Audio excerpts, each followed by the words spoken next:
اب اس پس منظر میں سوچئے ہم کہاں کھڑے ہیں، ہم کس شے کی گواہی دنیا کے سامنے دے رہے ہیں؟ ہمارے تو انفرادی معاملات بھی بہت پست ہیں، ہمارے تو معاملات آپس کے غلط ہیں، ہم تو جھوٹ اور دھوکہ اور فریب اور ملاوٹ اور خیانت اور غبن، اس میں تو ہم بہت ہائی مارکس جو ہیں سیکیور کر رہے ہیں۔ جارج برنارڈ شاہ نے کہا، میں جب قرآن پڑھتا ہوں تو محسوس کرتا ہوں کہ اس سے بہتر کتاب ممکن نہیں،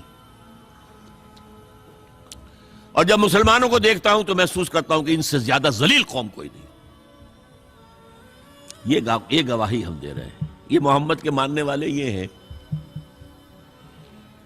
یہ ہے امتی محمد کے، جو اپنے پاؤں پہ کھڑے نہیں ہو سکتے، جو اپنے معاملات مینیج نہیں کر سکتے، بیکاری،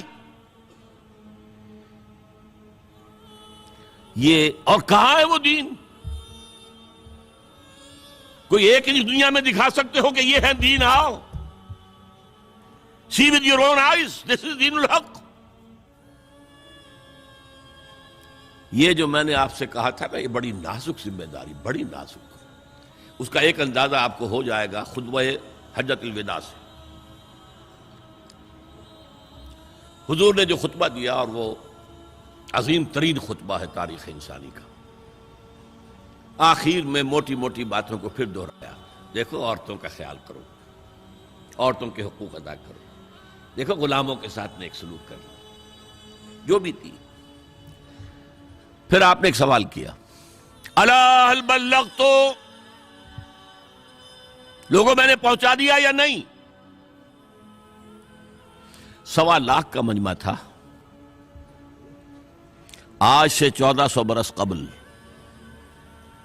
1.25 لاکھ کا مجمع بہت بڑی بات تھی، بہت بڑی بات تھی، جبکہ ابھی اسلام صرف جزیرہ نمائے عرب تک محدود تھا۔ آج بھی پہلے کبھی ہو جاتے تھے 28-30 لاکھ بھی، ان مینیجیبل ہو رہا تھا معاملہ۔ اب سعودی عرب کی حکومت نے کو مینیج کیا، پابندیاں لگائی تو 20 لاکھ، یہی ہے نا، 1.25 لاکھ کا بندہ۔ اور اس کا نقشہ میں دکھا دوں، ایک ایک حرف آپ 3 مرتبہ کہہ رہے تھے۔ داہنی طرف رخ کر کے کہا، وہ سنا، پھر مکبر کھڑے ہوئے ہیں، اس نے سنا اور آگے پہنچایا، اس نے سنایا آگے پہنچایا۔ لاؤڈ سپیکر تو تھا نہیں، کوئی پبلک ایڈریس سسٹم تو نہیں تھا۔ پھر آپ نے سامنے رخ کر کے وہی بات فرمائی، پھر یہاں سامنے کھڑے ہوئے لوگوں نے پہنچایا، پھر بائیں طرف رخ کیا۔ اسی لیے ہر جملے کو، ہر بات کو آپ نے 3 دفعہ کہا، الا هل بلغت، میں نے پہنچا دیا یا نہیں؟ اور عام عادت صحابہ کی یہ تھی کہ اول تو حضور کے سوال پر خاموش رہتے تھے کہ واللہ ورسولہ عالم، یا اگر جواب دیتے تھے تو فرط ادب سے بہت مختصر جواب۔ وہ چلبل قسم کے شاگرد جو ہوتے ہیں، جو استادوں کو بھی پڑھانا چاہتے ہیں، صحابہ کرام اس طرح کے نہیں تھے، اپنی لیاقت اور ذہانت کا روب جو ہے اپنے استادوں پر گاٹتے۔ وہاں تو یہ تھا کہ ایک بات جواب ہے، یہاں 4 جواب دیے ہیں صحابہ نے۔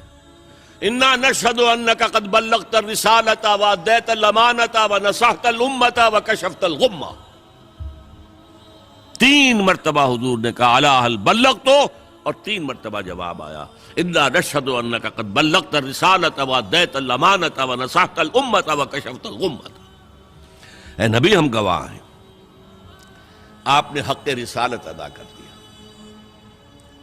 آپ نے حق امانت ادا کر دیا۔ یہ قرآن تو ہمارے لیے اللہ نے نازل کیا تھا نا، آپ کے پاس تو امانت تھی۔ آپ نے امت کی خیر خواہی کا حق ادا کر دیا، آپ نے ہر قسم کی گمراہیوں کے، اندھیاریوں کے، اندھیروں کے پردے چاک کر دیے۔ 3 دفعہ یہ جواب لے کر انگشت شہادت سے اشارہ کیا آسمان کی طرف، پھر لوگوں کی طرف، اللہم اشہد، اللہم اشہد، اللہم اشہد۔ اے اللہ تو بھی گواہ رہے، یہ مان رہے ہیں کہ میں نے پہنچا دیا۔ They can't sue me in your court on the day of judgment۔ یہ میرے خلاف استغاثہ نہیں لا سکتے کہ میں نے پہنچانے میں کمی کی ہے۔ یہ مان رہے ہیں کہ میں نے پہنچا دیا.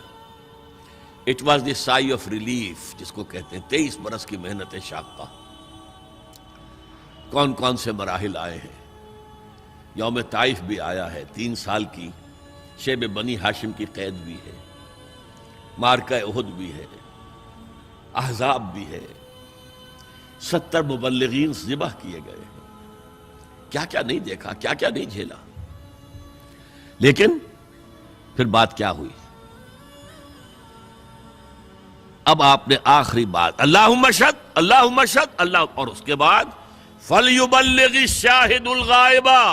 اب جو یہاں موجود ہیں ان کے ذمے ہے کہ پہنچائیں ان کو جو یہاں نہیں ہے. میں فارغ, میرے کندھے سے بوجھ اتر گیا, اب تمہارے کندھوں پر آیا. اب اس غائب میں وہ بھی تمام لوگ شامل تھے جو اس وقت دنیا میں تھے اور وہاں نہیں تھے. شاہد اور غائب کا لفظ آ گیا جہاں سے میں نے بات شروع کی تھی. شاہد اور غائب, شاہد موجود, فَلْيُبَلِّغِ الشَّاهِدُ الْغَائِبَ, اور غائب میں وہ بھی ہے جو قیامت تک آئیں گے. یہ ہے اس امت کا فرض منصبی, اور اگر آپ سمجھیں یہ ہے اس امت کا فریضہ رسالت. هي الحلقات تحفظني بآيات من القرآن, هي الحلقات تملأني بحب المصطفى العدنان, هي الحلقات تحفظني بآيات من القرآن, هي الحلقات تملأني بحب المصطفى العدنان.